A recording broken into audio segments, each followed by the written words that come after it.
ఎందుకంటే ఇజ్రాయెల్ చేస్తున్నామని చెప్తున్నారు, డాక్యుమెంట్ చేస్తున్నారు, చూపిస్తున్నారు. అయితే అక్కడ సివిలియన్స్ చనిపోవడానికి దానికి కారణం ఏంటంటే వాళ్ళు సివిలియన్ డ్రెస్ లో వచ్చి సివిలియన్స్ మధ్యలో నుండి వాళ్ళ ఇళ్లలో నుండే బంకర్స్ కట్టి అక్కడే లాంచర్స్ పెట్టి చిటికి మాటికి అక్కడి నుండే లాంచ్ చేస్తుంటే తప్పనిసరి పరిస్థితుల్లో వాళ్ళు నాక్ మిసైల్ వేస్తున్నారు.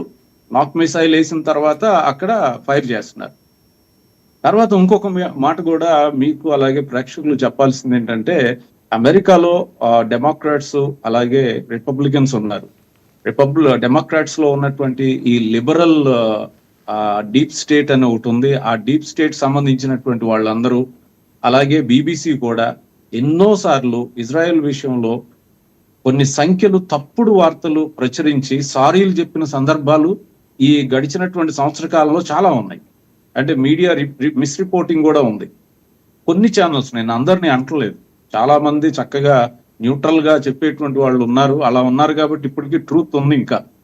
కానీ కొంతమంది ఏమైపోయారంటే యాంటీ జూయిజం అనేది, యాంటీ సెమిటిజం అనేది బాగా పెంచుకున్నారు. జూయిష్ హేట్రేట్ వచ్చిందండి. అది ఇజ్రాయెల్ మీద కాదండి, అసలు యూదుల మీదే ద్వేషం ఉంది. యాక్చువల్ గా వాళ్ళు అరబ్ కంట్రీస్ 22 దేశాల మధ్యలో ఒక చిన్న దేశం ఉంటే వాళ్ళకి ఎలాంటి హాని లేదు.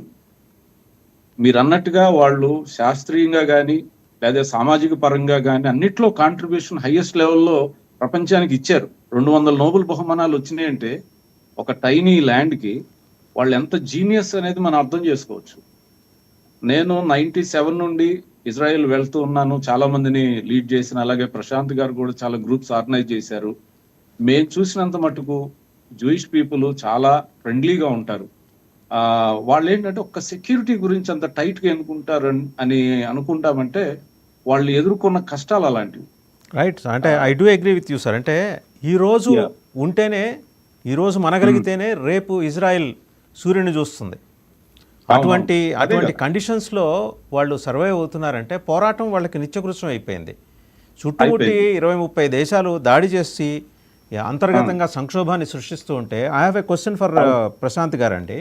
ఇక్కడ మొస్సాద్ ఇంటెలిజెన్స్ అద్భుతం, ప్రపంచం మొత్తానికి మేధస్సుని అందిస్తుంది, మొస్సాద్ అలర్ట్ చేస్తుంది. అలాంటి మొస్సాద్ భూగర్భంలో సొరంగాలు తవ్వుకొని హమాస్ చొరబడుతుంటే చేష్టలుడికి కూర్చుందా అనే సందేహాలు ఇక్కడ కూర్చున్న వాళ్ళకు ఉన్నాయండి, చాలామందికి ఉన్నాయి.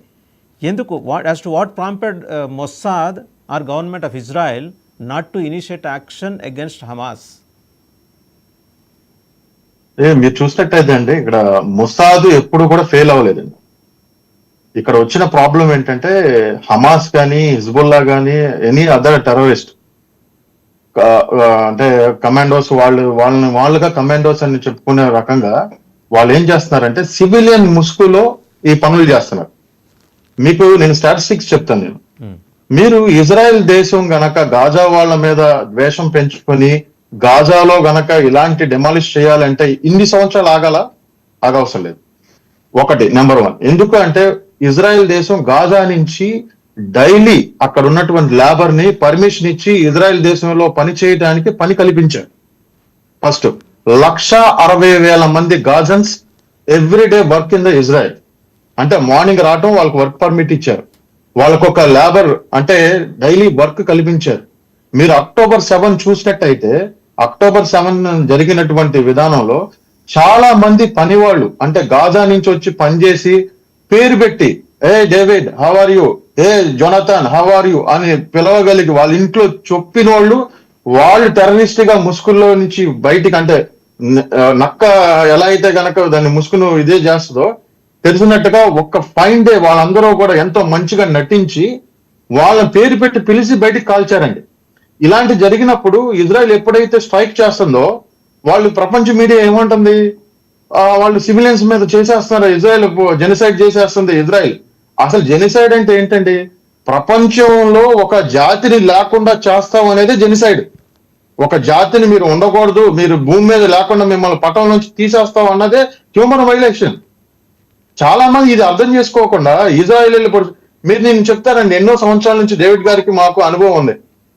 మేము బస్ స్టాండ్ లో కూర్చుంటాం, ఒక్కొక్కసారి అక్కడ బస్సు ఆగుతుంది, వెనకాల నుంచి ఒకటి చిన్న కత్తేసుకుని వచ్చి యూదుని తక్కువ వెనకాల బ్యాక్ స్టాప్ చేస్తాడు.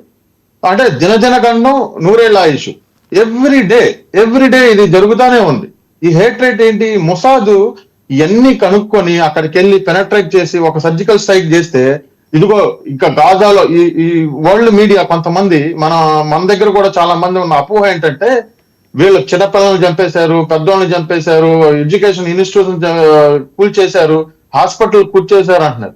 అసలు మీరు మా జాతినే లేకుండా చేస్తాం అంటే, ఇజ్రాయెల్ ఒక ప్రాస్పెక్ట్ చెప్తున్నాను నేను మీకు, మమ్మల్ని లేకుండా చేస్తాం అన్న తర్వాత మీరు హ్యూమన్ షీల్డ్ పెట్టుకొని హాస్పిటల్ కిందేమో రాకెట్ లాంచర్స్ పెట్టారు, స్కూల్స్ మసీదుల్లోనేమో పెద్ద పెద్ద బాంబ్స్ పెట్టారు, అంటే ఎప్పుడైతే ఉంటే డైరెక్ట్ గా హిట్ చేయడానికి.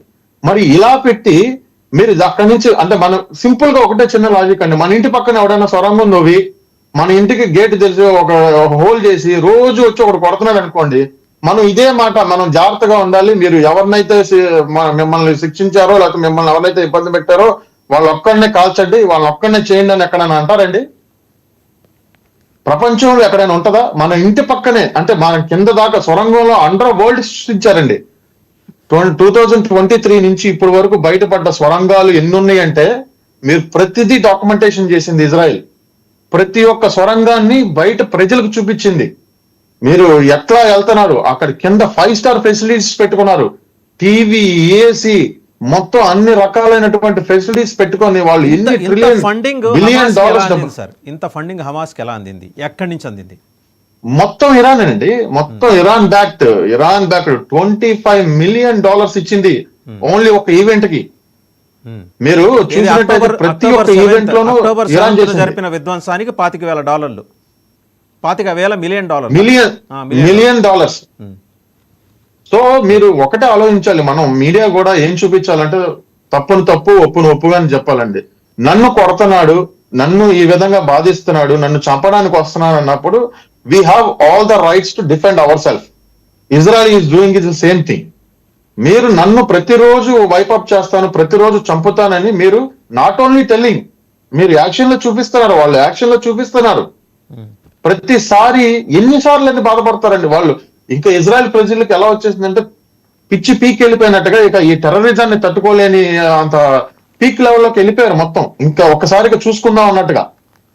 అదర్వైజ్ ఈ యుద్ధం ఇప్పుడు మీరు గనక 2023 నుంచి ఇప్పుడు వరకు డిమాలిష్ చేసినటువంటి టన్నెల్స్ గానీ, వాళ్ళ దగ్గర ఉన్న మిసైల్స్ గానీ, రాకెట్స్ గానీ, ఇవన్నీ డిస్ట్రాయ్ చేయకపోతాయండి, 2025 అంటే ఈ సంవత్సరం ఆఖరికి నిజంగా వాళ్ళందరూ సరౌండింగ్ చేసి కనుక కొడితే ఇజ్రాయెల్ ఒక గంటలో ఉండేది కదండి.